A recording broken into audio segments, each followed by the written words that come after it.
ఫైళ్లకు మా మంత్రులు డబ్బులు తీసుకుంటున్నారని మాట్లాడగానే యావత్ తెలంగాణ ప్రజానికం హర్షించింది, మస్తు సంతోషపడ్డారు. ఎందుకంటే మొట్టమొదటిసారి కాంగ్రెస్ పార్టీ నాయకులు అబద్ధం కాకుండా నిజం మాట్లాడిందని ప్రజల అనుభవంలో ఉంది కదా అండి.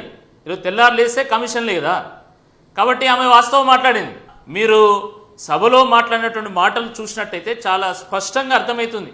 మా మంత్రులందరూ డబ్బులు తీసుకుంటున్నారు, కానీ నేను మాత్రం డబ్బులు తీసుకోవట్లేదు, నేను పని అడిగినా అని చెప్పేసి వారు మాట్లాడినటువంటి తీరుని చూస్తే అది స్పష్టంగా కాంగ్రెస్ పార్టీ మంత్రుల గురించి మాట్లాడినట్టే ఈరోజు అందరికి అర్థమవుతుంది. పోనీ నిజంగానే ఆమె బీఆర్ఎస్ మంత్రుల గురించి మాట్లాడిందని అనుకుందాం.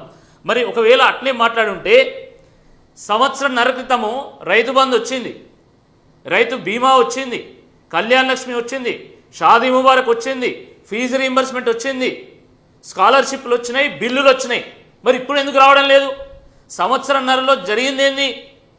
కేవలం కాంగ్రెస్ పార్టీ రావడము, కాంగ్రెస్ పార్టీ విచ్చలవిడిగా ప్రజల మీద పడి రాష్ట్రం మీద పడి దోపిడీ చేయడం, అంతే కదా. సంవత్సరంన్నర కాలంలో ఏం మారింది ఒకసారి మీరు స్పష్టం చేయాలా.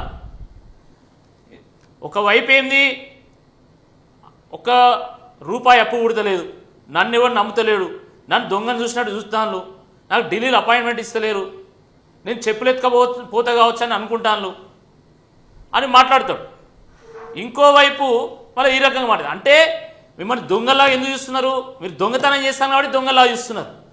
కాంగ్రెస్ పార్టీ ప్రభుత్వం మళ్ళీ వచ్చేది లేదు, సచ్చేది లేదు, కాబట్టి దొరికినోడు దొరికినంత దోచుకోవాలనే విధంగా ఈరోజు కాంగ్రెస్ పార్టీ నాయకులు ఇష్టం వచ్చినట్టుగా దోచుకుంటున్నారు. కాబట్టి రాష్ట్ర ఖజానా మొత్తం ఖాళీ అయిపోయింది, మొత్తం అడగంటింది. అందుకనే ఈరోజు ఫీజు రీయింబర్స్మెంట్ డబ్బులు లేవు, స్కాలర్షిప్ డబ్బులు లేవు, రైతు బంధు డబ్బులు లేవు, రుణమాఫీ డబ్బులు లేవు, రైతు బీమా ప్రీమియం డబ్బులు లేవు, కళ్యాణ లక్ష్మి, షాదీ ముబారక్ మొత్తం సంక్షేమ పథకాలు ఎక్కడెక్కడ నిలిచిపోతున్నాయి.